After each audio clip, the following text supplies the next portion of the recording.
seen anything like that. No good. Wide right. Little roller up along first. Behind the bag. It gets through Buckner. Here comes Knight, and the Mets win it. Oh, the band is out on the field. He's going to go into the end zone. He's going into the end zone.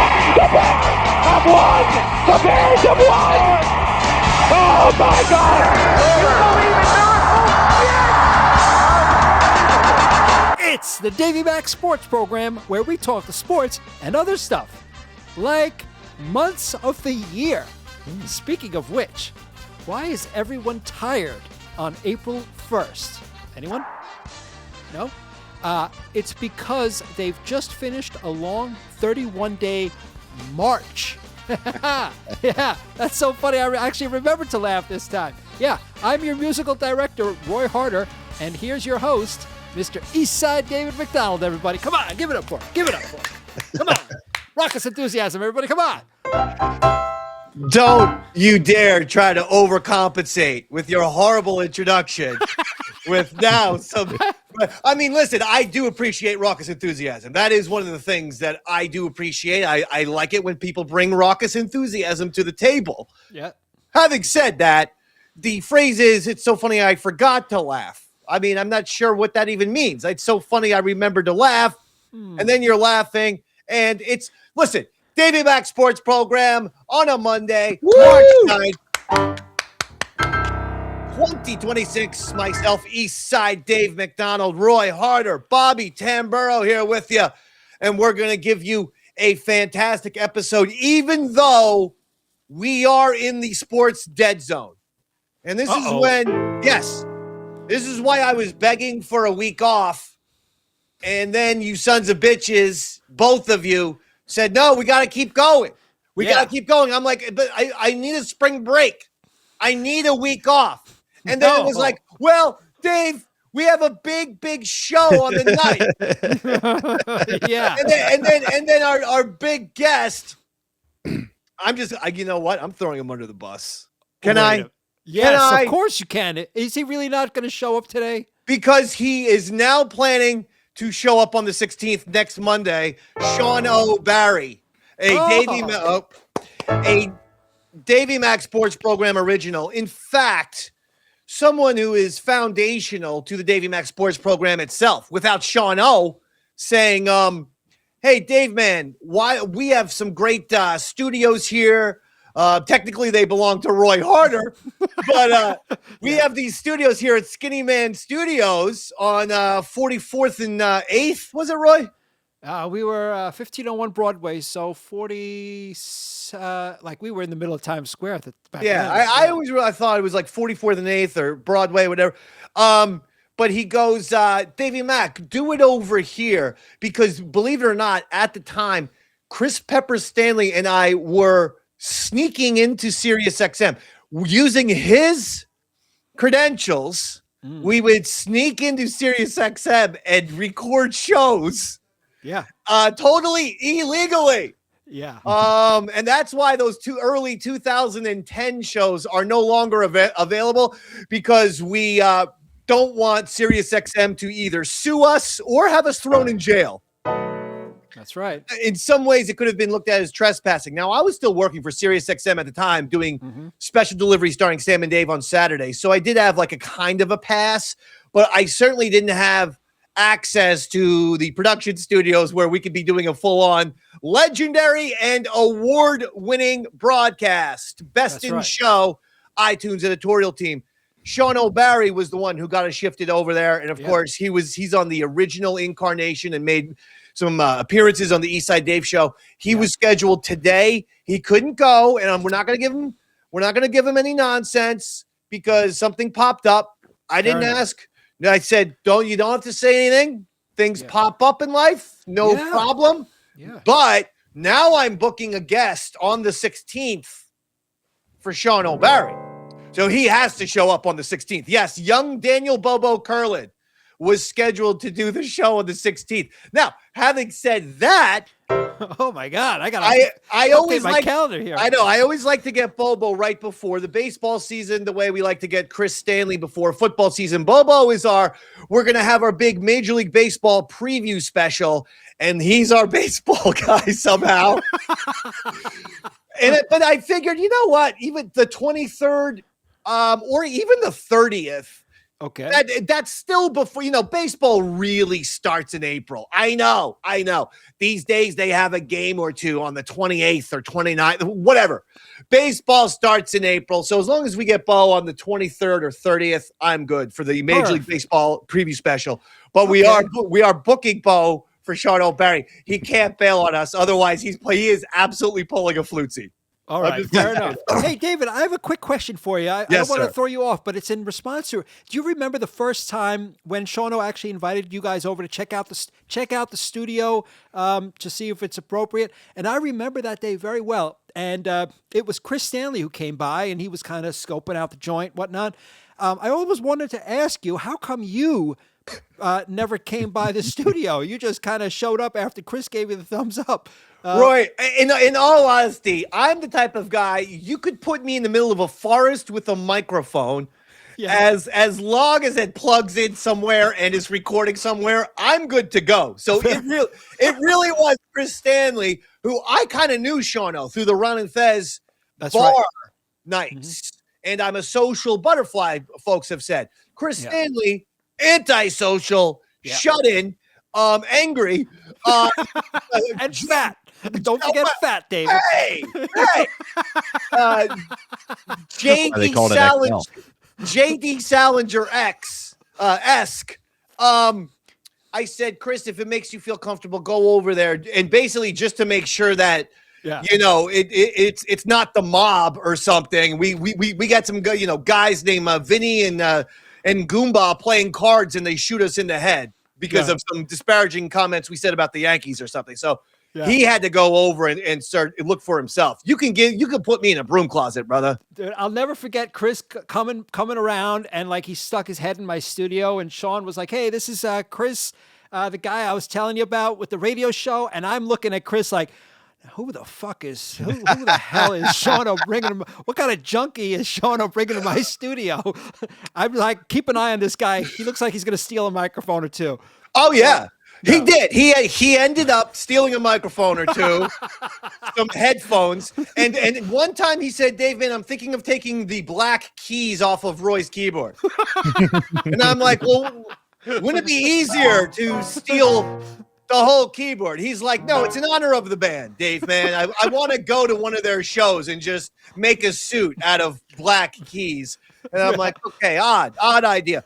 Now, but yes, Sean O'Barry now rescheduled, and that's not a terrible thing because next Monday is the 16th.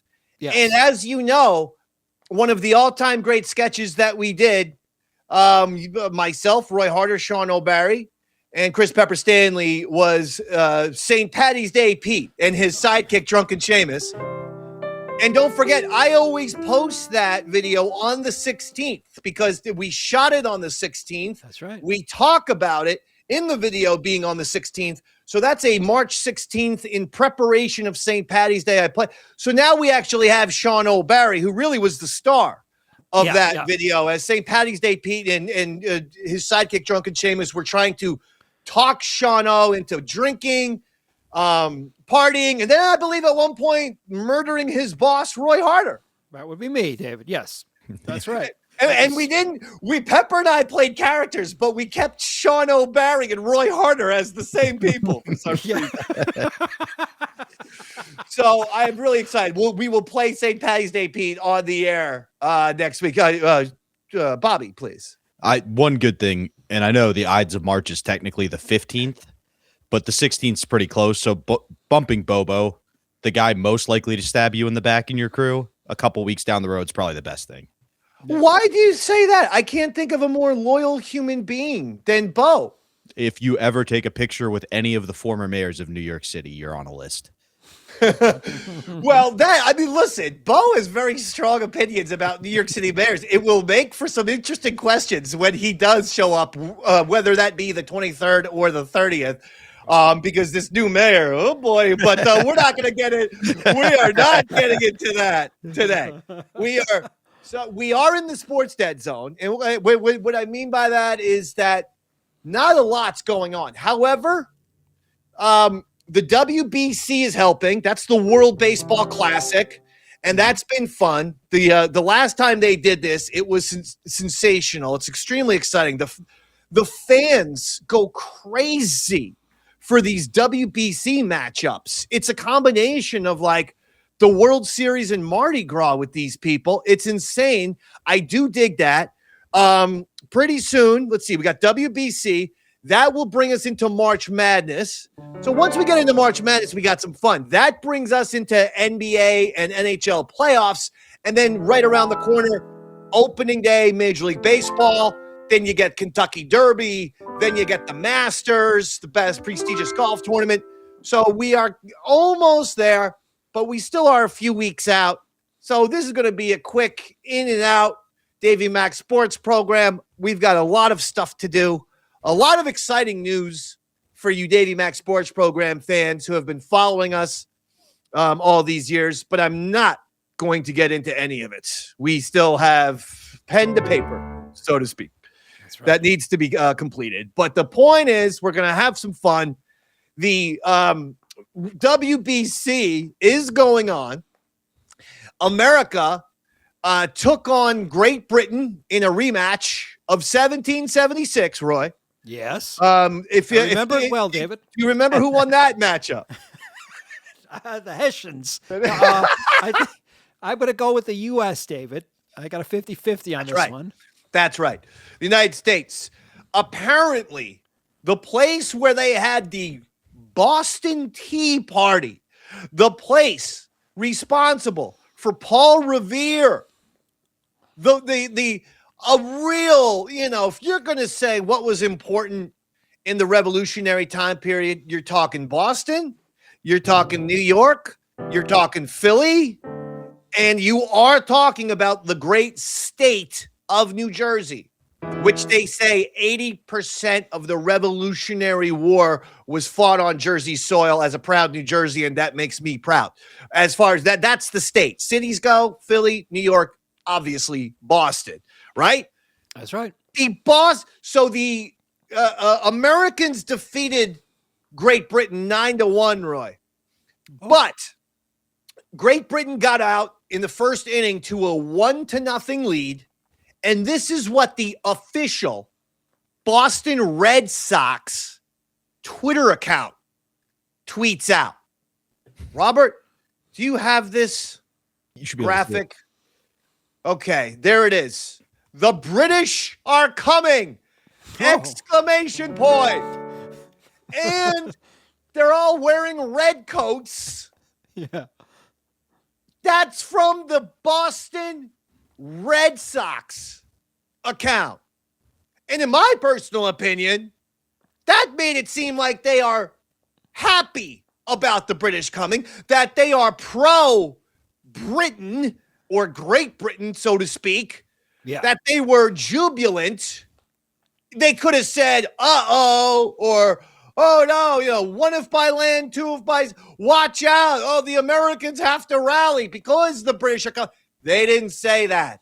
Their stupid 20-something social media intern wrote the British are coming, exclamation point, which is an approval that Great Britain was taking the lead over the United States of America. So, in punishment of that, I want Boston excommunicated out of the United States of America. Gone. Wow. Absolutely. Or, if that can't happen, then at least the Boston Red Sox, you are no longer recognized as an American sports franchise. You are officially an English or Great British sports franchise. Like Liverpool, like Manchester United. You are no longer Americans because, quite frankly, that tweet, to me, made him look like traitorous dogs. You'd never, ever see something like that on the Yankee Twitter account. I'm a New York Yankee fan, right? Yankees, it's synonymous with Americans. That would never, ever happen. And in fact, it didn't happen on the Yankee account. So I just want all the Yankees and Red Sox fans to know the Yankees now, that's America's franchise. The Yankees love the country. The Yankees are the biggest patriots when it comes to baseball, and it ain't even close. The British are coming is something only a traitorous sports franchise would write. The Boston Red Sox, you are traitors. You are on the Shizer list. Shizer, Shizer, you're the ones that we despise. Robert? I was just going to say, every year we hear Montreal clamor. Oh, let's bring back the Expos. Let's bring back the Expos. Wanting the British to come is the most Canadian thing I've heard of in baseball in a while. Let's send the Red Sox, rename them to the Expos. Problem solved. Get those Tommy cowards out of my country. Yeah. I got no issues with that. They apparently have no patriotism. They apparently don't care about the United States of America. And they're all happy for England winning and beating us. Although, like I said, it was the most temporary thing of all time because Americans won 9-1. But do you think that's just the social media person saying, like, I've got a pun in my head and I just can't wait to use it? But also, do people give a second of thought to any of this? I mean, when you're talking about social media, is thought even involved? Of course not. No, it no longer is. The thing that actually has destroyed the world, it's got nothing to do with AI, nothing to do with nukes. It is actually social media that's destroyed the world. This is an example. Yeah. This is an example of the city of Boston deciding to be treasonous and being seditious. And much like the South in the 1860s saying, no, we're leaving America and we're siding with somebody else. And I mean, come on, you're a 13 colony city, bro. Where are the Patriots? I mean, the New England Patriots, like their account should have responded like, hey, screw you. Oh, I agree. In fact, I'm just for turning over all of the all the teams of Boston over to England now. They're called New England Patriots anyway. Let's just strike out the new. Call them the England Patriots, for Christ's sakes. Let's call them the Liverpool Red Sox, the goddamn Manchester Celtics. The old England Tories. It's embarrassing to me.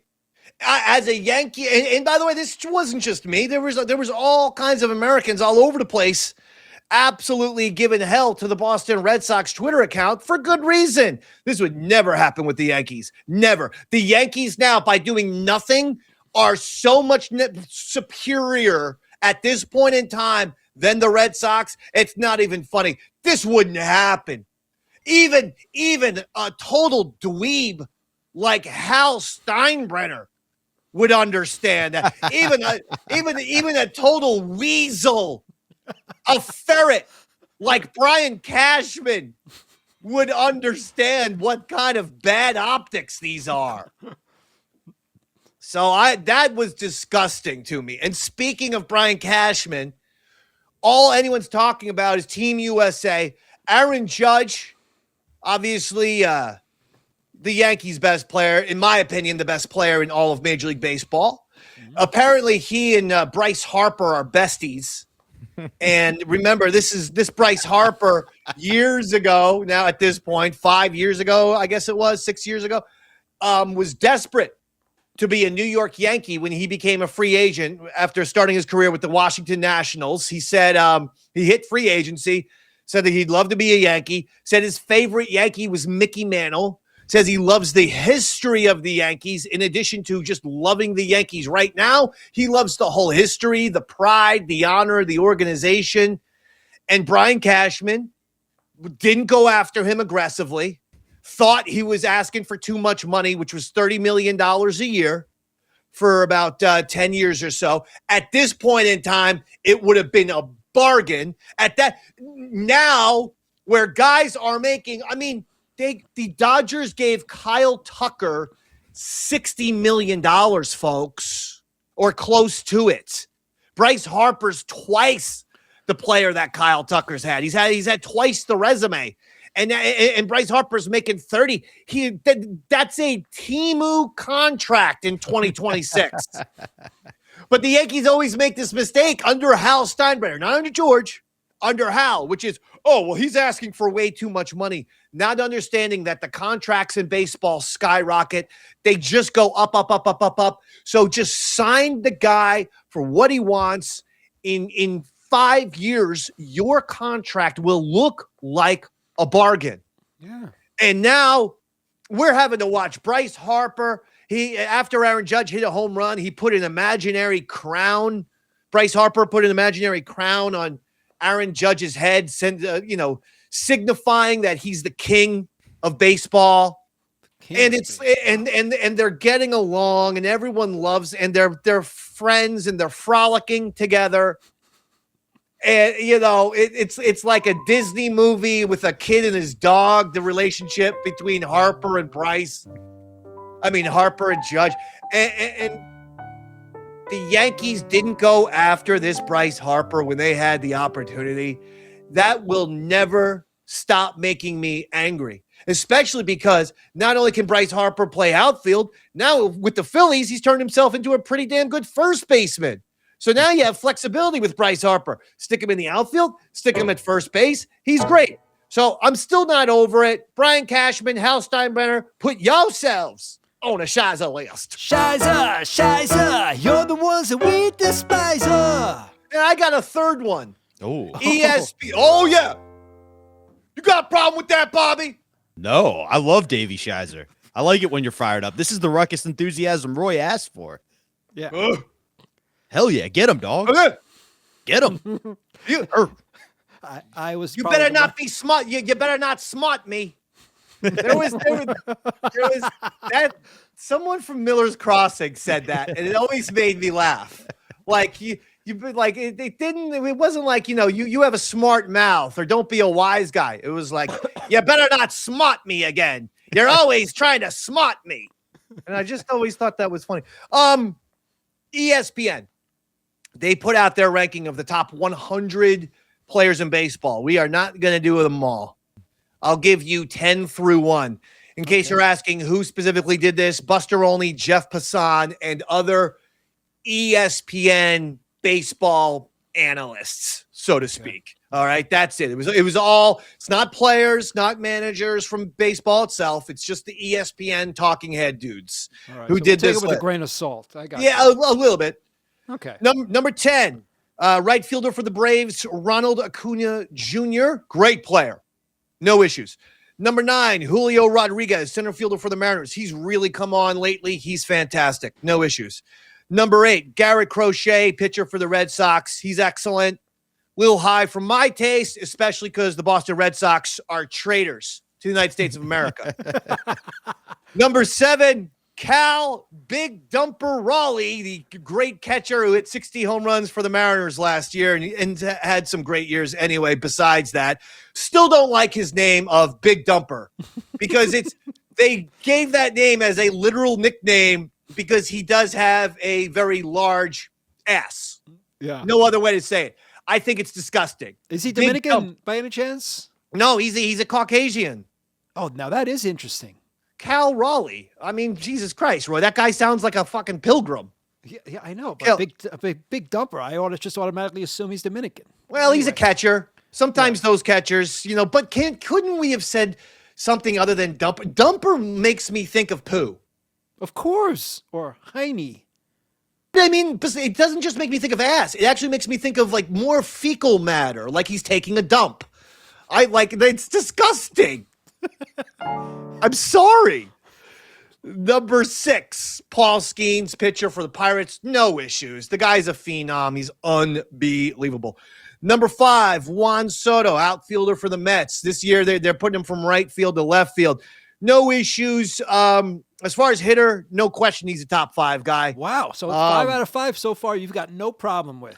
I had a little problem with how high Garrett Crochet it was of the Red Sox. Okay. Right. Soto, if you're going to say is he, top 10 player, he's obviously a top 10. He's a top 5, maybe top 3 hitter. Mm-hmm. Okay. He can sometimes be a liability in the field, which is why the Mets are moving him from right to left. But look, the guy's such a sensational hitter. I won't kill him. Number 4, Tarek Skubal, pitcher for the Tigers. The guy's a Cy Young machine. No problem. Number 3, this one's a little puzzling to me. Bobby Witt Jr., shortstop of the Royals. Great player, obviously. Great player. Didn't have a phenomenal year last year. I feel like 3 is a little high. And here's where we go to the top 2. Yeah. We know it's going to be either Shohei Ohtani or Aaron Judge, right? We all know this. They're the Beatles and the Stones these days. They're the Guns N' Roses and Metallica. They're the Nirvana and Pearl Jam. Okay, yes. They're the Biggie and Tupac. Now I understand, David. Thank you. Eastside Dave acting like Davey East. Oh my God! I should have pulled the clip. I did, but could remind me, Robert, of Peter Rosenberg and Don LaGreca getting into a furious yelling match because just remind me, please, Robert, the second I finish this. Yeah. It was hysterical. All right, here you go, folks. I'm not going to give you number 2. I'm going to give you number 1 to keep the drama. So number 1, is it going to be Ohtani? Is it going to be Judge? The number 1 player, according to Buster Olney, Jeff Passan, and other ESPN nitwits, Shohei Ohtani, which means Aaron Judge is second. I need to explain stuff to you people. Aaron Judge last year had arguably his best season, and that's insane considering the man's had a 62 home run season, 62 home runs being the most in American League history. And let's be honest, the most for someone who never took PEDs, because the only people above him are Bonds, McGuire, and Sosa, and they all took PEDs. Nevertheless, Judge also hit 330 on top of his 54, 55 home runs. He's hitting 330. I want you people to understand, this is at a time where the Major League Baseball average is around 248. So these days, if you hit 270, you're actually like a good hitter. Hitting 270. When I was a kid, hitting 270 was considered average, right? He's an average hitter. He's about 270. You hit 270 now, you're 22 points, 23 points above the average in MLB, meaning you're good. Yeah. He hit 330 last year for a guy who's 6'9", hitting 50 home runs a season. He hit 330. On top of it, he is totally underrated in the field. The guy is a Gold Glove caliber fielder. He gets to I know. He dropped the ball in the World Series. I get it. It's a painful memory. Fine. But outside of that, the guy can get to any ball. The guy's made plenty of home run robbing catches. He's got a great arm, and he has an accurate arm. Throws guys out at second base trying to stretch a single into a double all the time, or he throws guys out at home all the time. He is a fantastic fielder. Ohtani, because of the pitching situation, is now a DH. And last year, he barely pitched. Yeah, okay, they brought him out in the postseason. He did a good job. And the Dodgers won back-to-back championships. But to be fair with you folks, Ohtani has been carried by his teammates for these 2 championships. And I know Judge had his struggles, but not last year. On top of having another MVP season, Aaron Judge, all he went out there and did was hit over 500 in the postseason, which was they played 3 games against the Red Sox, 4 or 5 games against the Blue Jays. So whatever, 7 or 8 games, that's enough to say, okay, that's a lot of games for postseason, and the guy hit over 500. So it wasn't Aaron Judge's fault the Yankees didn't win last year. Brian Cashman constructed a terrible bullpen, and he had too many guys who hit home runs in the regular season, but because they swing and miss a lot, They get out in the postseason. It's not hard to figure out. That's why they couldn't afford to let Juan Soto go last year, and they did. That was another failure on Hal Steinbrenner and Cashman's part. Because at the end of the day, you want good average hitters because those are the guys that are going to connect with the ball in the postseason, which is an important time for the Yankees since they haven't won a championship since 2009. It's the second longest drought in Yankee history between championships, and it's quickly coming up to the longest drought. They went from 78 to 96, 18 years without a championship. That was their longest drought. Well, do the math. 2009 to 26 is 17 years. Yeah. So if they don't win this year, even if they win the championship next year, regardless of what happens, they will be tied for the longest drought between championships in Yankees organization history if they don't win the World Series this year. So it is a long drought for the New York Yankees. And where other people are like, play me the fiddle. I'm a Padres fan. And I don't care. The New York Yankees are not the same type of organization. They don't mean the same in baseball. They don't mean the same in pop culture as the Padres or these other teams. The Yankees are the most winningest sports team in North American history. 27 championships, more than the Lakers, more than the Celtics, more than the Montreal Canadiens, more than any football team. So in order to get 27 championships, with their first one coming in 1923, you can't go 17, 18 years between championships. You're not going to mathematically get to 27. The Yankees can't. The Yankees at most should be going 5 years between championships. That's how they've won 27. That's right. It different organizations, different standards. That's all. I'm sure people, back in the 80s had or 70s had different expectations for the sales of a Porsche as opposed to the sales of a Chrysler LeBaron. Okay, now I follow you, David.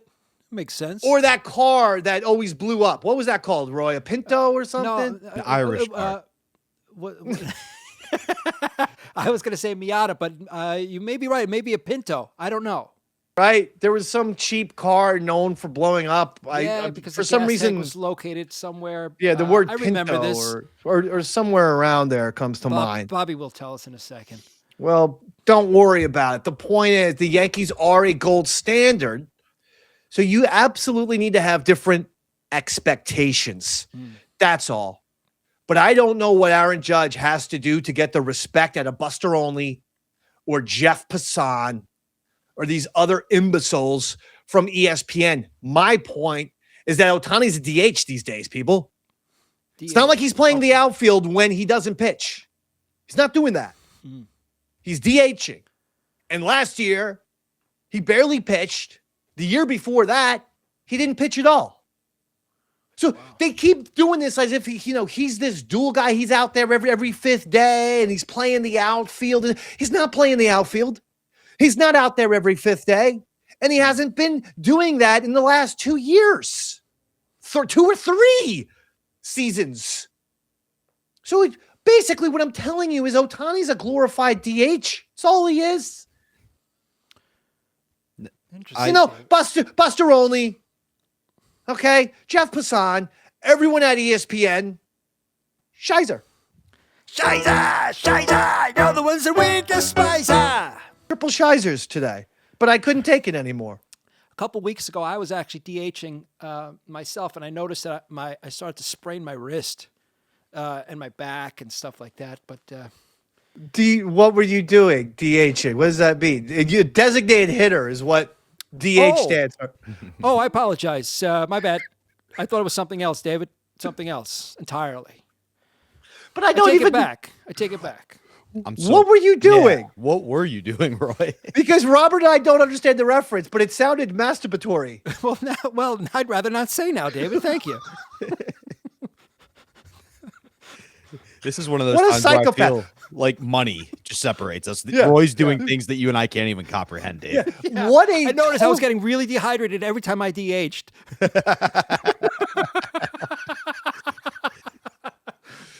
Robert, you were going to say something besides calling Roy a psychopath, which I genuinely believe. I can't add anything to that the state of New York's district court system hasn't said. So my point there would be, I think as much as I agree with you completely, Judge has been the best player in baseball the past 2 years, especially if you don't account for the injury he had in the playoffs. You know what I mean? If you take that out of the equation. He didn't have an injury in the playoffs last year. Not last year, the year before. I'm saying the past 2 years. He's been, for me, the past 2 years, it's been far away the best player. But I think what they want to see is him win a championship. Look, we're all desperate for him to win a championship. And in some years, he's struggled. Absolutely, to be fair. But, guys, so did Barry Bonds on the juice. So did Ted Williams off the juice. But postseason can be, you're only facing the best pitching. I've seen Derek Jeter largely regarded as one of the best clutch players ever. He would have a series every once in a while where he'd be hitting 180. It's just the way it works. Maybe Judge was a slow postseason starter, but last year, like I said, he hit over 500 after having an MVP season. So let's just wait and see. And he follows that up with, by the way, in the WBC, his very first at bat, home run, after hitting home run after home run in spring training. So let's just see what happens. But eventually, yes, he has to win a ring, but that's not on Aaron Judge entirely. The difference between Major League Baseball, let's be honest, and football and basketball and even in hockey to a certain extent, you can give that guy the ball all the time. Absolutely. See what I'm saying? So in baseball, you can only get up one every 9 times. Imagine if Randy Moss is going off, and yet he's only you can only target him one every 9 plays. Or imagine if Michael Jordan is hot and he only gets a chance to shoot once every 9 possessions for the Bulls. You know how ridiculous? It's different in that capacity. At the end of the day, he's got to hope Trent Grisham and some of these guys get on base. So he's not just hitting solo bombs, which is what he was doing in the postseason last year. Jeez Louise, different sports. That's why people sometimes, they don't really, I question if they know the sport. That's all. I'm good, though. I'm good. I'm happy that everyone was put on the Shizer list. They needed to be. Yeah. I think 3 Shizers is kind of like my throat's limit. I think once you add a 4th Shizer, I think I'll have to take it into a falsetto range, and it's entirely not quite as it doesn't carry the same weight as the first 3 Shizers will, David. So good call on that. Almost more erotic if it becomes falsetto. Yeah. Roy's German heritage. Shizer. Exactly. So a lot is going on. I'm extremely happy. I've tuned into some of this WBC. It's been good. I've been watching the basketball, but I'm certainly excited for the baseball. The Yankees have roped me back in after last year, feeling like, this is the year that I can't watch every single Yankees game the way I have been my whole life. Now I'm back in. March 9th, 2026. It's pretty much what happens to me every single season is they just, the Al Pacino, just when I thought it was out, they pull me back in. It's like, I'm back in because of Aaron Judge. That's also why he's so great. It's like, yeah, you know what? If the Yankees didn't have Aaron Judge, I would just be like, I can't do it. I can't. I know we do sports, so I'll still watch a ton of Major League Baseball games. I'm just not going to watch every single Yankees game. But Judge makes me want to watch every single game. So on top of being such an amazing player, he brings a charisma, it factor, star power type of deal. And so does Ohtani. But Aaron Judge brings more. Sorry. He is such an original, the 6'9" body frame and everything like that. He's the nicest guy on the planet. You've never heard one bad word about Aaron Judge. We heard some bad things about Shohei Ohtani. That whole gambling scenario, you'll never be able to convince me baseball didn't bury that because Ohtani was becoming one of the two faces of baseball and they buried it. That interpreter wasn't making bets for himself. He was making bets for Ohtani. And then on top of it, the whole, possible fraud. Possible, I don't want to get sued, but possible fraud that Ohtani and one of his business partners committed by buying up property in Hawaii or somewhere. And it was just, all I heard weird. The Maui fires. Some strange, dirty dealings with that. I don't know about this Ohtani. I mean, it's real estate. Is there really fraud involved in any way? I mean, I say no, personally. I think there is. I don't know. I don't know what could be influencing Roy's stance here. You don't illegally own several properties throughout the tri-state area, do you? What's illegal? Come on. Dave, I got to tell you, it sounds less like you jumping back on the bandwagon and more like an abusive relationship that you have with the Yankees. Like, you don't see him for enough time that you start to forgive all the things they've done to hurt you. Yeah, that's just true. Remember That's the good true. things like Judge.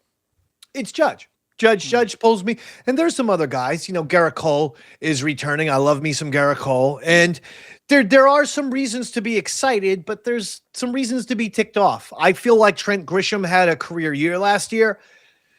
If he's going to back it up with another year where he hits 30 home runs, out of nowhere, then that's fine. Or it won't be out of nowhere. Now we need him. We're paying him now $25 million. Great. But remember, Grisham was one of those guys who hit like 100 in the postseason. This guy needs to improve his contact, and not just hit home runs in the regular season off of bad starting pitchers. He needs to show that, okay, I can be a more complete hitter.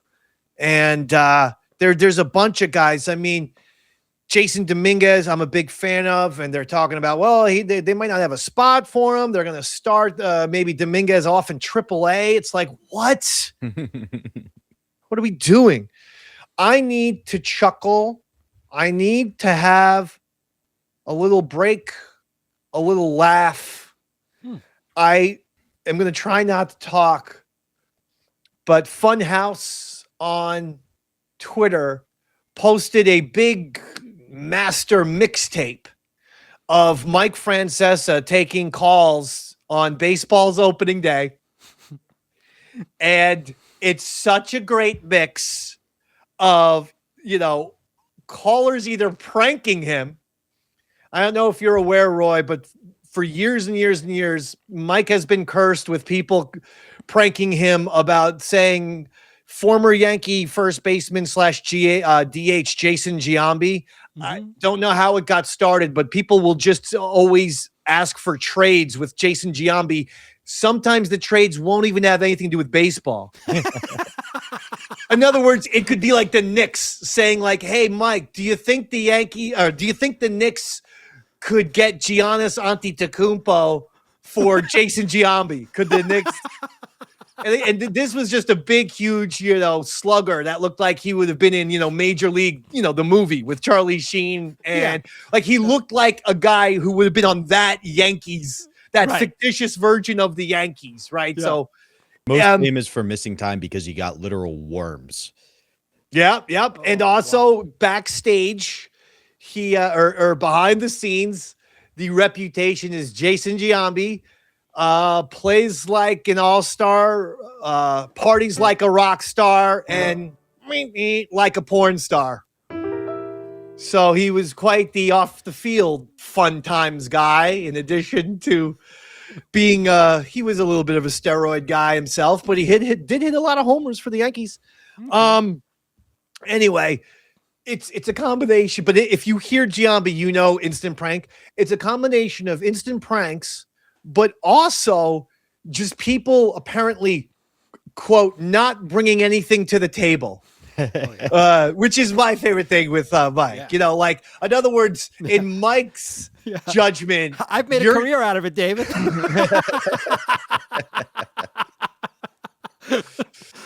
You at least bring some fancy music, my friend. But it's a combination of pranks, but also people who, Mike just doesn't think that they're doing anything interesting. But you don't have to be such a jerk to these poor people. First of all, as someone who did call up Mike and the Mad Dog with a couple prank calls back in the day myself, you're on hold, bro, for an hour, 2 hours.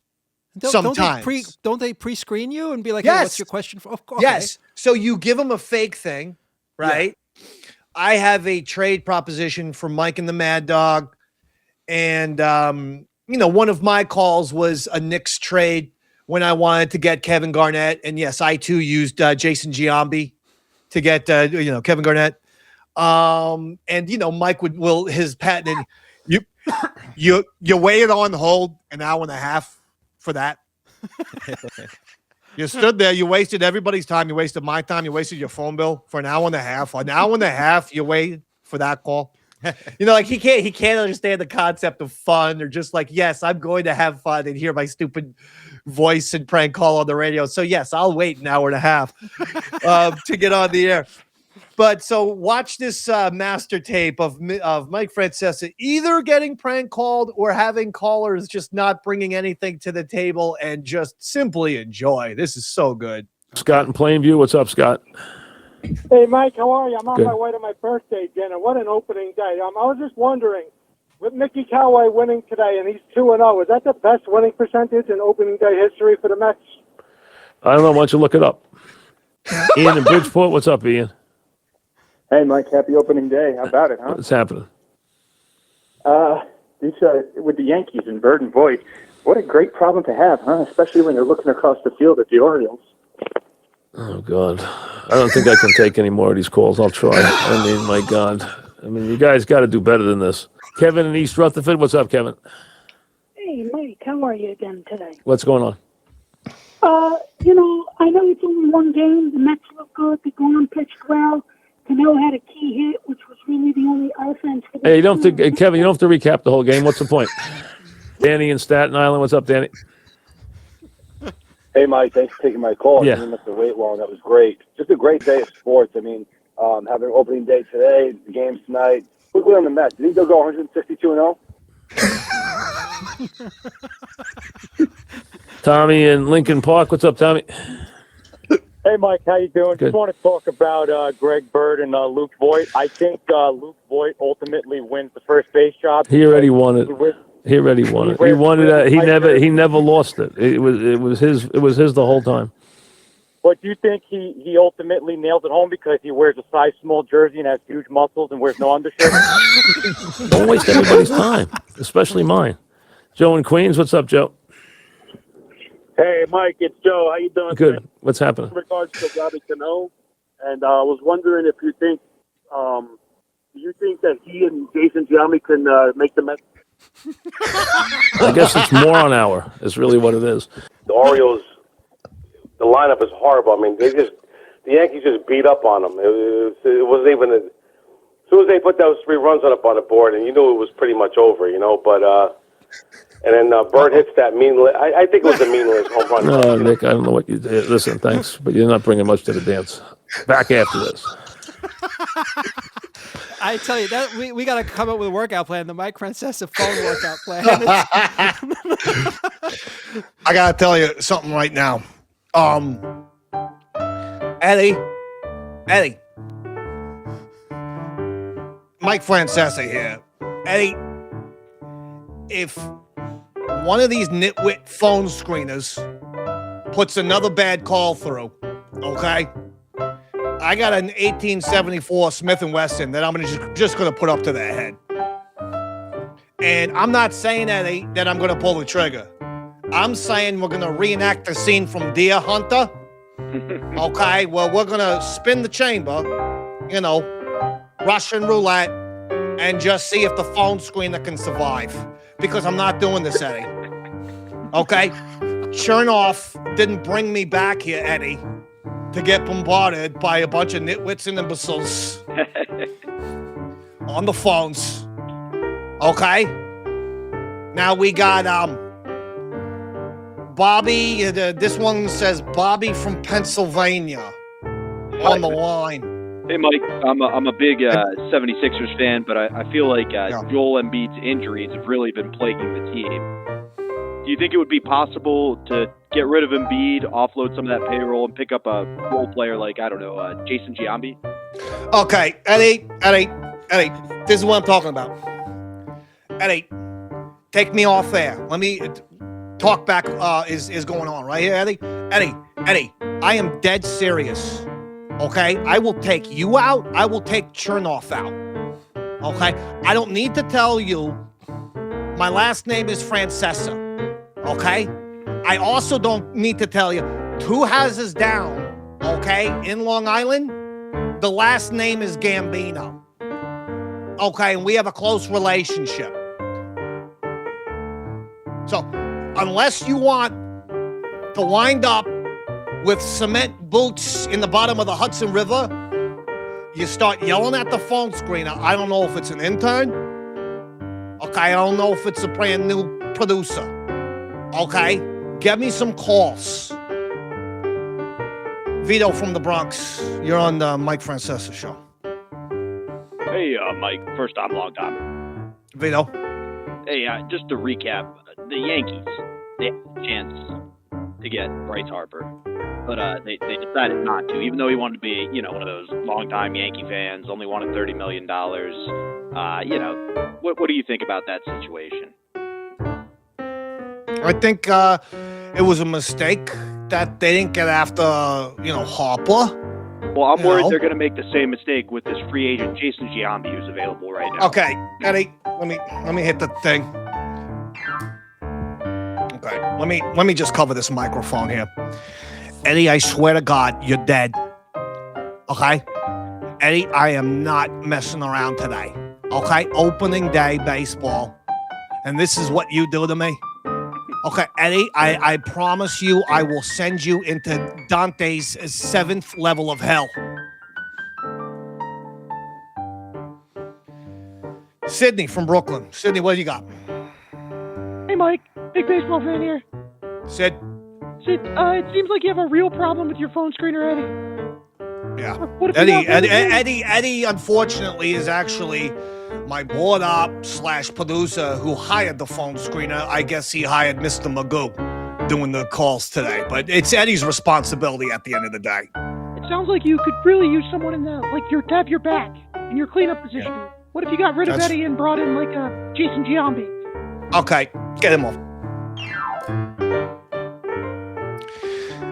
Eddie, what you need to understand is between my connections, not only with the Gambinos, the Genovese, the Columbos, the Lucchese's for that matter. The fact of the matter is you, Chernoff, are going to wind up 8 feet in a ditch in the Pine Barrens. I was in a good spring mood, opening day mood, until you 2 weasels backstab me with these calls. I'm not doing it, Eddie. I'm not doing it. And furthermore, Eddie, get Chernoff on the line. You tell him if I'm going to have to take these type of calls, I need an extra $2.5 million a year.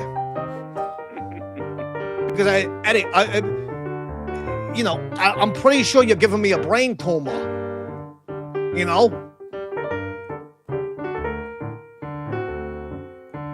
Harry, Queens. Hey, Mike. You're on the Mike Francesa show. Hey, Mike. Big fan. Big Mets Harry. fan. I think this might be our year. We got Juan Soto. I'm worried he's put a little weight on in the offseason. Do you think he should switch from Cokes to Diet Cokes? Okay. Now that's it. Hold on. Let me get him off the... Eddie, do you understand that was a shot at me? Because I drink 16 to 22 Diet Cokes a day. And you think calls that insult me, the sports king of New York, the sports pope, Mike Francesa, you think that's going to fly? I know the current president, right, Eddie? You know, I visited his golf course, a personal invitation to visit his golf course plenty of times. I'm pretty sure if I call him, he calls somebody at the CIA, probably the same guys who took out Kennedy. And Eddie Scazzeri's disappeared, so to speak. Okay, Eddie? Last call. Brian from Manahawkin. Hey, Mike. I'm actually, believe it or not, a Cleveland Indians fan. Sometimes it feels like our manager, though. When it's his time to play, he's just asleep at the wheel. Like, the cameras will be on him. He's supposed to be hyping the players, and all of a sudden he's just asleep. Would you have any advice to keep him, active and managing? It was 14 years ago where I was resting my eyes on the air when Sweeney Murdy called up with his Yankee report. I repeat, I did not fall asleep. You know what? Put him off the air. Put him off. Eddie, bottom line, after today, you're a dead man. Okay? Go check your mailbox because you're going to find some fishes wrapped up into some brown paper. Okay, you know what that means, Eddie? You're going to be at the bottom of the ocean. I'm Mike Francesa. Screw you.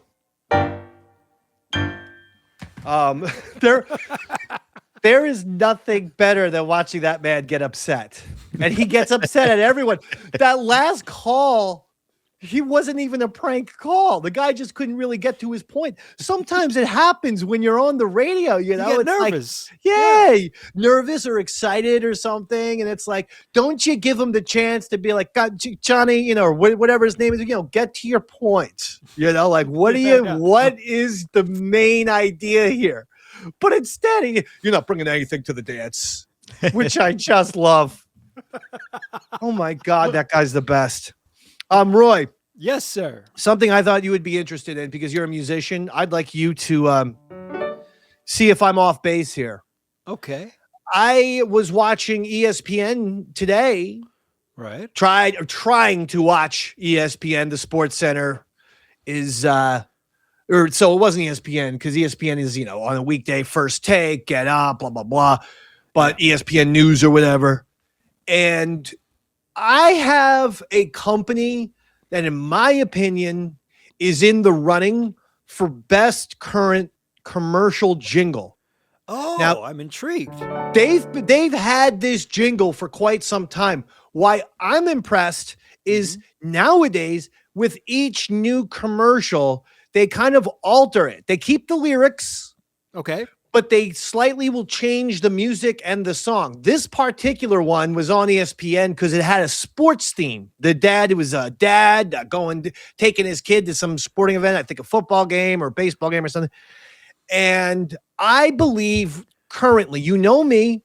Yes. You know how much I love commercial jingles. Okay. Yes, I do. Yeah. Whether it's Poland Spring, what it means to be from Maine.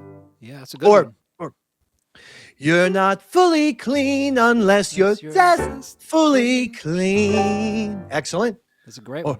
Just for the taste of it, Diet Coke. Yeah. Exactly. Right? Classics. All classics. Ba-da-bum, I want you. Go ahead. I'm loving it. Oh, yeah. Ba-da-da-da-da. I'm loving it. McDonald's. Yeah, McDonald's. I just know that because we sing it every time we drive by McDonald's together. This commercial, I'm putting this in the running for right now, currently my favorite commercial jingle. Roy, we're going to play it for you and see if you agree or disagree. You are allowed. You are our Simon Cowell when it comes to music. You are allowed to tell us all music, and that's a song, that's a commercial jingle, what have you. Fair enough. All right, here we go. We're going to play it now. My moderate to severe Crohn's symptoms kept me out of the picture. Now I have Skyrizi.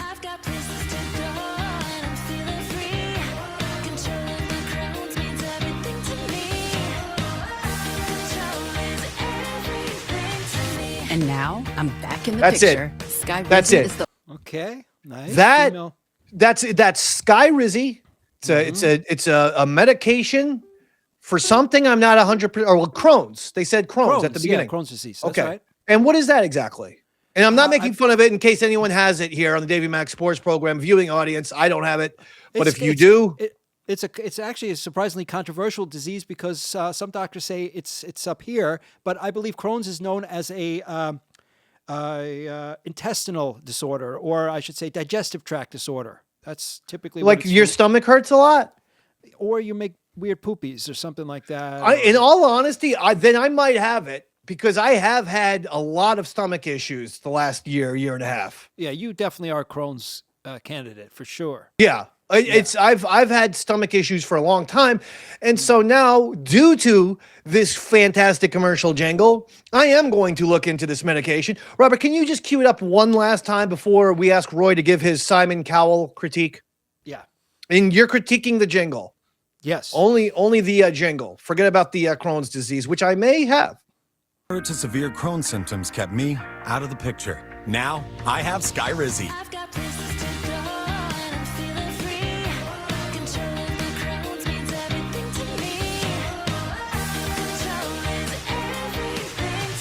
And now I'm. All right. Roy, I love the control is everything to me. I hear you. It's just, it's a beautiful melody. And I have found myself going and singing it to myself. The other day, I was actually at 7-Eleven when someone's like, is that the Skyrizi jingle you're singing? Because probably they're on the medication. And I'm like, yes. And I'm like, love the jingle. And then they just kind of slowly backed away from me like I was Travis Bickle. I was disturbing them. Apparently someone can't be walking around 7-Eleven trying to get, a deal on 4 or 5 Polly-O string cheeses and Slim Jims. Combine that with the Giant Coke Slurpee. That's my favorite 7-Eleven go-to snack while singing that Skyrizi commercial. In their defense, they probably thought if you were buying all that from 7-Eleven, perhaps you didn't have Crohn's disease. They were the cause of your problems, and they didn't want to explain that.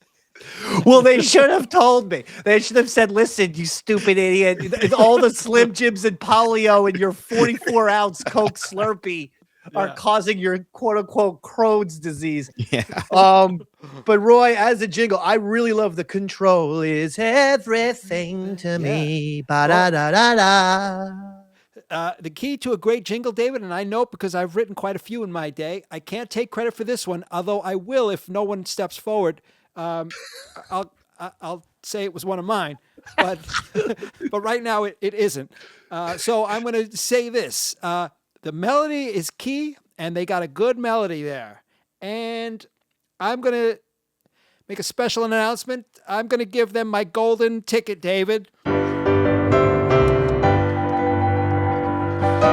You hear that, Skyrizi? You have gotten the golden ticket. You are on to Hollywood. Yep. Where you are going to compete against Zest Soap and Poland Springs. And Carmex, I've got our Cinderella of this March Madness of jingles. Have you guys seen the Mexican or avocados from Mexico commercials? Yes. Hold on. Avocados from Mexico. Absolutely, right? Yeah. But have you seen what they're doing now? Where they're ripping off the Nationwide is on your side. So like there's an accident and somebody just sings the jingle that you just sang and they show up with avocados. They're like, wait, that's supposed to help? And they're like, no, but avocados will make you feel better. I didn't even put, but there, well, you know why? Because it is a little musically, by the way, Nationwide is a great, Nationwide is on your side. Avocado from Mexico. Oh, they're Roy. Yeah. Is there avocados from Mexico? Nationwide is on your, there is a similarity there. Yes. Unfortunately, the copyright laws don't work down in Mexico. It's a free-for-all down there. So try, if you will. Yeah, exactly. Well, I give Skyrizi a tremendous amount of credit. Now, 2 quick stories, and we get the heck out of here. Yeah, I got a busy day. Robert, give us show the Karl Anthony-Townes video, your favorite player on the Knicks, or at least shall I say, here he is. So real quick, put it on mute for a second. The Knicks played the Lakers yesterday, and LeBron was not in the game.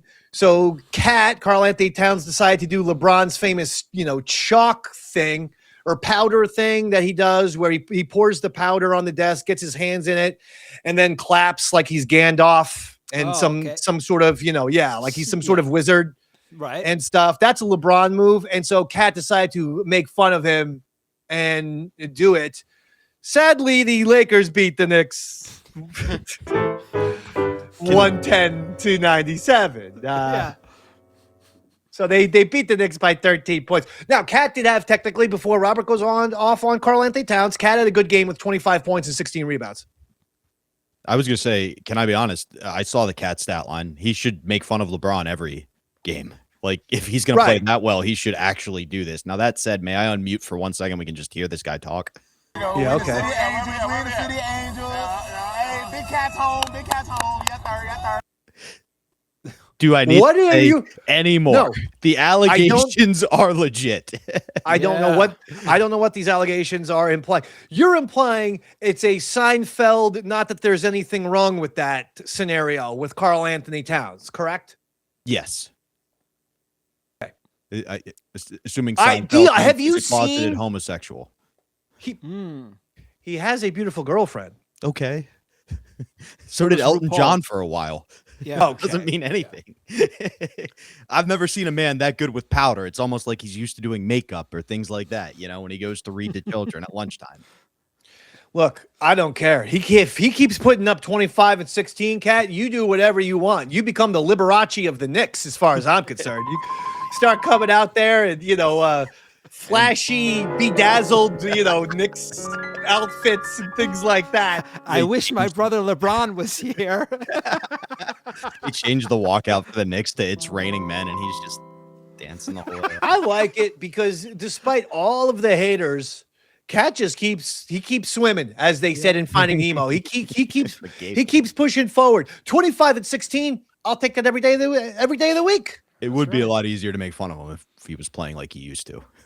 I'll give him that. Yeah. Since Cat has been on the Knicks, he's played great, and that especially is in the rebound department. He has become a really good, if not fantastic, rebounder.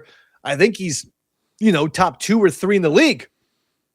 Finally, basketball. It's official. The Dolphins are going to blow it all up. Their window has closed. Besides firing their little pot-headed coach, who took an offensive coordinator gig somewhere, I think with the Chargers. Dolphins have released Tua Tagovailoa, their starting QB of the last several seasons. He's done. And here's my question. The Dolphins, when you really look at it, the Dolphins and the Dolphins fans try to put them in the conversation of like a San Francisco 49ers, a Green Bay Packers, an NFL royalty franchise. You all right, Roy? I'm with you. Yeah, sorry, David. That's all right. But they're trying to put this guy or this team into some, we're an elite organization. And the bottom line is the Dolphins have won 2 Super Bowls, but their last Super Bowl was January of 1974. That's 52 years ago. The Dolphins, as far as I see it, have way more in common with the Jets than the 49ers or the Packers or any of these teams. And I'm always confused why the Dolphins fans don't realize your organization means nothing. I don't find the Dolphins to be a relevant organization. They haven't been relevant since Marino left. They'll have a year out of nowhere, like a McDaniels, when McDaniels was, calling some plays and Tua was healthy and he was throwing the ball well. They'll pop up, they'll make the playoffs, but they never do anything with it. They never build anything substantial that lasts. They're the Cleveland Indians of the NFL. They have a bunch of players who either go off and do great things elsewhere, or a bunch of people who it's like could have beens, the Ricky Williams, the Dan Marino who never won the Super Bowl, all those situations. So like they're almost known for not winning. They're the what if team. Yeah. And so all I'm saying is, Dolphins fans, I know you think highly of yourself as a New York Football Giants fan, who, by the way, has had 10 years of garbage, but at least I've had 4 Super Bowls. At least since the 80s, the Giants win 1 Super Bowl per decade. Won one in the 80s, one in the 90s, one in the 2000s, and one in the 2010s. We're just waiting for our 2020s Super Bowl. And I think Harbaugh has a chance to get us one. But, you win one per decade. I'm okay with that. Because those Super Bowls give you like 4 or 5 years of buzz, of like euphoria, of like, wow, can't believe we won that Super Bowl. I was riding high after Eli's first Super Bowl. When the Giants won that second Super Bowl, I was good for like 6 seasons. I was good. I'm like, God, I love this organization so much. Okay. Then they gave us, 10 years of crap. But the Dolphins want to consider themselves elite. When are they going to win again? I don't think the Dolphins will be an elite organization until they get their third Super Bowl. And that's about if the Dolphins get their third Super Bowl in the next few years. And quite frankly, that doesn't look like it's going to happen. And as a Browns fan, let me tell you, rooting for sports is much more fun if you just give up. If you never expect your team to win, every victory is pretty awesome. Like if you our players are never going to go anywhere. And then all of a sudden Deion Sanders' son's in the Pro Bowl, despite having played 2 games, you go, this is pretty sick. Yeah, I know. Don't get my son started. Stanley Mack is furious at Deion's son, who made the Pro Bowl this year, and all of the Deion Sanders family shenanigans. He's very, very angry.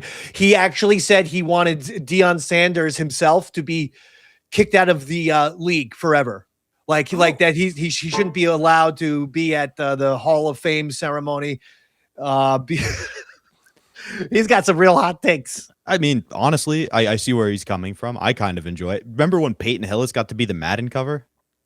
Because all the Browns fans just rallied for him, and then everybody thought it was funny that Peyton Hillis was going to be the Madden athlete. Like that makes life fun. Stop trying. If every year but this is our year and you don't win the Super Bowl, you're sad. If you go, we're not going to win a game, every game you win's a miracle. But with Shedeur Sanders, the Pro Bowl game has become a joke for the last 15 years, but you can't make the honor of making the Pro Bowl a joke. That's a legit honor that, if you start making 4 Pro Bowls, 5 Pro Bowls, 6 Pro Bowl, you start getting into Hall of Fame consideration, just like basketball, baseball, hockey, all-star. Right. So yeah, okay, the game's a joke, but the Pro Bowl honor is not a joke. Shedeur Sanders. Yeah, okay, so we got future Hall of Famer Shedeur Sanders in one of his 7 Pro Bowls. No big deal. No, that was insane. And the fact that Justin Herbert was not a Pro Bowler and Sanders was, and I'm not the biggest Justin Herbert fan on the planet, but that was ridiculous. All right, look, that's it. Next week, Sean O'Barry, a Davey Mac OG, unless he cancels on us. He's usually a pretty reliable guy. He's canceled on us twice. 3rd time's a charm, buddy. I mean, I know he's got some availability, so I don't know what we love Sean O. I'm sure it's something that he's dealing with. And listen, no pressure, but Sean O, you better show up. Otherwise, all of Mike Francesa's threats to Eddie and Chernoff will be directed at you. Okay. Francesa does not live too far from Roy Harder and Sean O'Barry in Long Island. I know this for a fact. Absolutely true. Remember when you saw Mike Francesa that one time and you took a little picture of him behind you? I sure do, David. Yeah. That was one of my and did you go up to him and talk to him at all? No, I just took that creepy selfie with him behind me. I snapped it, and I just posted it. So you could see him kind of looking like, what's this character doing in front of me? Because if you ever. And where was that? Was that at like one of those little county? Literally across the street at there's a school here, and he was I guess with his family at the school fair. That's okay, school fair. So if that ever happens, you have to talk to him and you have to invite him onto this show. Oh, I certainly will. I don't like to approach any of these guys when they're with their family outside of their I know the thing. It's one thing you call him up on the phone and prank him, but if he's walking around with his kids, that's kind of where I. You know who I saw in Spring Lake this past summer? Oh, thanks a lot, Robert. That the marijuana brain didn't remind me, but thankfully Davey Mac, the sports master, did, and that is Peter Rosenberg. I saw him during the summertime. The little guy who got into a fight with Don Greca, and the clip has become viral. Peter Rosenberg, he does WWE and he also does sports on ESPN. Oh, okay. Roy. Yeah. You are 4 inches taller than Rosenberg. Oh, he's a little guy, huh? And not in shape, a little bit of a pear type of deal. Oh, yeah. I guess you only see them from the waist up, right? You never know. Roy's at least got I would say, you and Lenny Kravitz are the same dimensions, same sort of size. I'd actually love to see a fight between you and Lenny Kravitz now that I think about it. I'm going to call Dana White for that White House thing. Maybe we could set that up. Roy also, like, particularly in this outfit, looks like a Rhodesian. You know what I mean? Like, he was out there. He may have done some shit. He's got some skills you may not know about. Yeah. I tell you guys when I used to box. Yes, go. When I used to box Puffy at that gym and John Bon Jovi. Do you guys remember? Did I ever tell you guys that story? Did he? The celeb. I used to belong to when I was in the city. I had a celebrity gym that we used to belong. Why is Bobby hiding his face? You went to the gym with me today. This isn't good. We don't want any. Well, hold on. But hold on. Well, he's saying he punched him in the face. Yeah, it was a boxing class, and it happened to have a lot of celebrity clients or whatever in the class, and I just happened to be the same height and weight dimensions, or at least close to John Bon Jovi. So me and John were, I guess you could say, sparring, and I was hitting him full force to the point where he was like, "Dude, chill out, take it easy. We're just sparring here." So I backed off, but I was really like, wait, I was. So, I mean, wait. That was Diddy, or I'm sorry, that was Diddy or Bon Jovi? It was John Bon Jovi that I was actually who told me to chill out. But there was other celebrities in the room. But me and John. Oh my Bon God, Jovi that's were hysterical. We were the same weight class, if you will. Yeah, I could see that. I could see, yes, Bon Jovi, Lenny Kravitz. Maybe we'll call up the WWE and have some sort of triple threat match for WrestleMania. Yeah. Like, that would be awesome. You worry that WWE would call Lenny Kravitz and go, "Hey, we can't have you fighting low-life bums like Roy." Oh, did you not see the story? Logan Paul was going to fight, he would fight, and then the WWE. Oh, that's right. Call from the WWE. That's what I was doing, saying that Roy. Was Yeah. Logan Paul said he would beat up any NFL player, and then he backed out of it the second Le'Veon Bell, a really good running back, and probably a guy who would kill Logan Paul. A problem. A major problem. Yeah. And besides the fact that he was a very good running back, I believe he's been training as a boxer since he retired. Yeah. So, like, the second Le'Veon Bell got involved, Logan Paul was outski. But Robert, before we go, I did send you the Peter Rosenberg, Don LaGreca clip. Let me just set this up for a second, Roy, because it gets vicious, and you would be amazed at what they're yelling about. Remember, Peter Rosenberg, besides doing ESPN New York, he started as the third guy on the Michael Kay show. It was Michael Kay, Don LaGreca. In case you don't know, Roy, if you're looking at the screen, Peter Rosenberg's all the way to the left. Gotcha. Don LaGreca is all the way to the right. You got that Han dude in the middle, and you could tell how awkward he gets. But Rosenberg's left, LaGreca's right. I'm with you. These two were doing the Michael Kay show.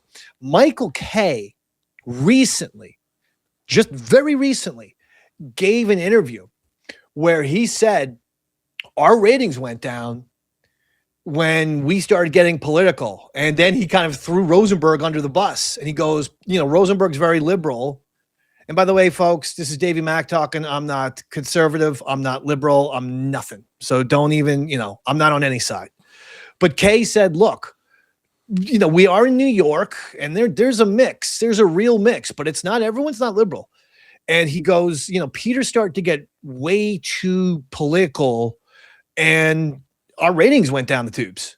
Mm-hmm. And now the show doesn't exist. It's just Michael Kay by himself in the afternoons, and they moved Rosenberg and LaGreca off the Michael Kay show to do their own midday show with this Han dude.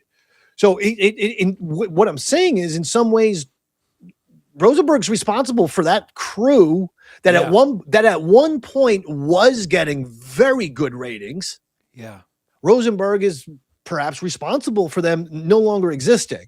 Unbelievable. Okay. Not actually believable. But hold on. So now So that's one thing against Rosenberg. He does do WWE as well. I find him to be Guy Smiley. In other words, when he's talking WWE, he's always smiling, and I hate it because it feels like he doesn't take it seriously. His job, if wrestling, pro wrestling, is to be a fictional sport, then that means that the analysts in the studio need to take it seriously. That's right. Yes. And when he's always smiling, as he does give his analysis, it makes me think that he's feeling like this is a joke, and it's really off-putting, truth be told. So that's another strike against him. The third strike is this clip, which we're about to show, where all Don LaGreca says, Roy, because I think we jump into it and we don't hear LaGreca say it, but LaGreca said that this Cat Stevens song, I forget which one it was. It might have been Fathers and Sons or something. Okay. But Don LaGreca says, how beautiful the song is with the acoustic guitar. And basically his point is you can't get this kind of beautiful, sentimental sound from either heavy metal or hip hop, rap. Okay. Peter Rosenberg was doing the 97, the hip hop station in New York. Yeah. He was actually on the air. He did recently get fired, so he's no longer there. But he was doing that. He was doing the hip hop gig in addition to doing the Michael K gig. So now he destroys the Michael K show, and he gets laid off from that. But for some reason, he thinks he is the king of all hip hop. He's one of these people who thinks, anything you say against hip hop, I have to defend and this and that. And all Don LaGreca, but Don LaGreca wasn't crapping all over hip hop. I heard it. He was basically saying, due to the loud nature of hip hop or heavy metal, he also brought in heavy metal. It's like nothing can be that, soft and beautiful like a Cat Stevens song. Okay. Insane to think this all starts with a Cat Stevens song being played and Don LaGreca simply complimenting it. Yeah. And again, not crapping on hip hop, saying both heavy metal and hip hop can't get that type of emotion out of you the way a great old school Cat Stevens song can. Okay. So now that you have the setup, watch this. This is metal. Insane. There's no metal song that hits like that. There's no metal song that's going to get that kind of an emotion singing about his son. Metal doesn't have any ballads that hit any serious song Not like that. This is Cat Stevens, man. Well, that's speak for metal. Don't speak for hip hop. No, I'm speaking for hip hop. I'm just telling you, none. Zero. I'm telling you, zero. No, Don, stop. You are a moron. Zero. You're a moron. You're embarrassing yourself. A moron. I'm sorry. You're embarrassing yourself. It's impossible. It's impossible. Of course. Go listen. All right, during the commercial, go listen to She's Mine Part 2 by J. Cole about the birth of his daughter. Tell me songs are capable of doing it. I'm sorry. But what do you mean nobody knows? Don, you're making a fool of yourself. You're embarrassing your family. I am not embarrassing myself. I'm just telling you. Your family's in the home. Because it's hip-hop, just like metal. No, hip-hop's not metal. Do you know how much hip-hop has surpassed metal? It doesn't work. Hold on. Hip hop metal is not in the conversation with hip hop. It doesn't even exist compared to hip hop. Why are you getting so sensitive? It's infinitesimal. Why are you getting so sensitive? When I'm not talking about quality, don't get so friggin' sensitive, man. You're saying something. No, stop it. I'm just saying it hits different, and you've got to defend. I'm not saying it's bad. No, stop. Let's change the subject seriously, man. You said you're pissing me off right now because I'm not disrespecting hip hop. I'm just saying it hits different than an acoustic guitar singing about your son. Don't be above, man. That's not right. No, it's not right what you did. It's not right what you did. I'm not disrespecting any genre of music. God forbid if I disrespect hip-hop like I'm some sort of friggin' moron because I don't get hip-hop, man. I'm not as cool as you. No. Sorry, I'm not as cool as you. I'm not disrespecting music, man. Don, don't go there. It's disrespectful. But you did. What you did was wrong. You did. Say it. Did. No, cares you're if wrong. I did. I'm not disrespecting you, man. What are you, but Mr. Hip-Hop? You're lashing out when I said your opinion made no sense. You crossed the line. You crossed the line. I'm sorry I said you're a moron. Why? Because hip-hop is just so... I can't disrespect it. Don, you're trying to have a fun conversation, man. Like I crossed some side of the line. Mute the mic. Stop it. Mute your mics. Because first and foremost, as I've said, music is subjective. We all have our own taste. I was not going... Han just comes in to diffuse the whole situation. But Han, learn radio, brother. Stay out of it and let them go after each other. Han. Yeah, let him duke it out. But Don, you could see that was 100% real, and that Don LaGreca was 100% very angry. Besides the moron comment, I think moron is actually, guys are, sometimes bust chops and you're a nitwit, you're an imbecile, you're a moron. Yeah, but when Rosenberg said you're embarrassing your family, he did say that. Yeah. That would be over the line for me. Right. Because now you're actually talking about my kids. Yeah. And you're saying I'm embarrassing, my family, my children? Well, that was 100% over the line on Peter Rosenberg's part. I mean, the heavy metal part, I would have to, I can't agree with him on that. Haven't you ever heard the Poison song, Every Rose Has Its Thorn, David? Yeah, I can't get behind that. Heavy metal. Or how about the old, how about this one? All right. I'm a dreamer. The old Motley Crue, Home Sweet Home. Come on, there's some heavy metal in there, right? Ozzy, Mama, I'm Coming Home. Mama, I'm Coming. I mean, let's face it. We can Dance with the Devil by Immortal. You know what though? I think what Don was trying to do is simply articulate though a softness. And you're right. It's pianos and stuff like that. But what he's trying to say is, one guy, an acoustic guitar, tugging at your heartstrings. And he's basically saying it's hard to get that anywhere. It's hard to get that in heavy metal and hip hop. I don't think that's such an outrageous statement from Don LaGreca. And he's 100% right. Guys like Rosenberg absolutely think they're cooler than everyone else in the room. Yeah. Simply because they're hip hop fans. No, you're not. You're not. Well, hip hop's having quite a problem right now. There's by the way, that's also the thing that did you just see Billy Corgan gave a kind of a crazy interview that I'm not going to go into in detail, but one of the things that he did say, which is factually correct because I looked into it, is hold on, this whole thing of rock is dead. Rock's the number one ticket selling genre in the world, period. Guaranteed, bar none. And far. So this whole idea of rock is dead. Mainstream radio and TV decided a long time ago to not give rock and roll its due. Don't ask me why, but as far as business goes, ticket sales, number one. That's right. Rock is number one, and that includes obviously heavy metal. Bobby and I went to Metallica at MetLife Stadium where the Giants and Jets play, 80,000 strong.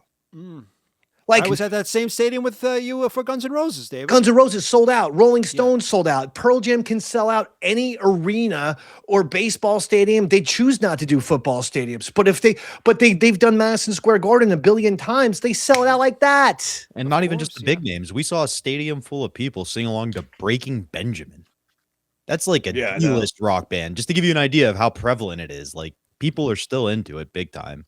And I like number one ticket selling genre in music today, rock and roll, and that's according to Billy Corgan and backed up by Google. I believe it, dude. 100%. It seems like a silly argument to have, though. I mean, I'm not going to go into like which genre of music pulls your heartstrings the most. That's like ridiculous. That's like it does feel like you showed up ready to fight and we're just picking whatever medium was in front of you. Oh, you like that? Fuck you. Right? Yeah, like it just felt like they were ready to go. Maybe there's a little tension because the Michael Kay interview did come out before this broadcast, and maybe LaGreca was seeing that thing, and because that Michael Kay quote made New York Post, made Daily News, and it made different publications where basically said, because that show with Kay, LaGreca, and Rosenberg was number one, and now it's gone. Now it's gone. There you go. Went the way of rock and roll. And by the way, to do for full circle and describe why Davey Mac Sports Program is the best. Isn't that exactly what I say? Keep this contemporary issues, societal issues, and politics out of your sports, for crying out loud. All it does is divide people. Just keep it out. People need escapism. And you know what? In a weird way, Cat Stevens, Muslim, what's his name? He's Yusuf Muslim, Yes, or Islam. Yes, he's Muslim now, right? It's like yes. And so who knows what kind of backstory there is behind that argument? There may be something else behind it we don't even know about. That's even way beyond political.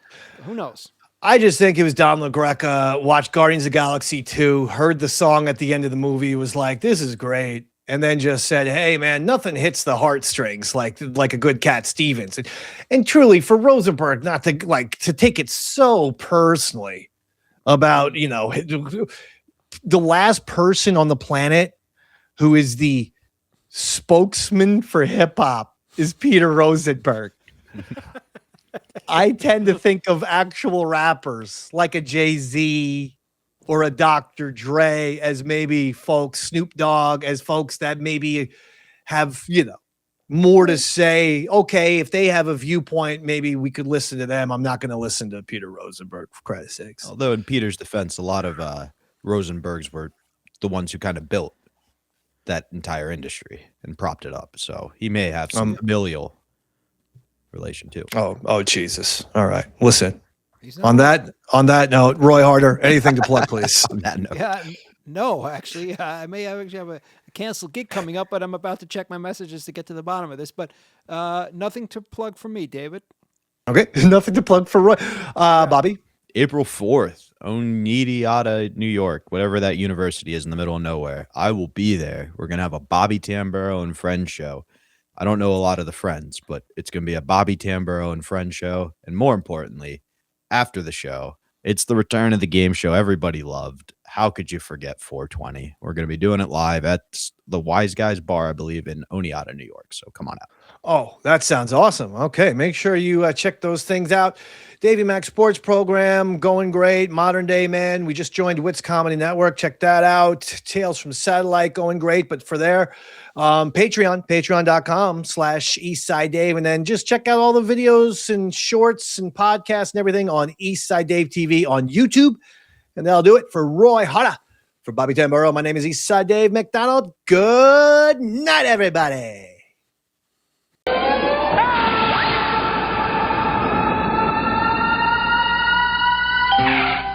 Mm-hmm.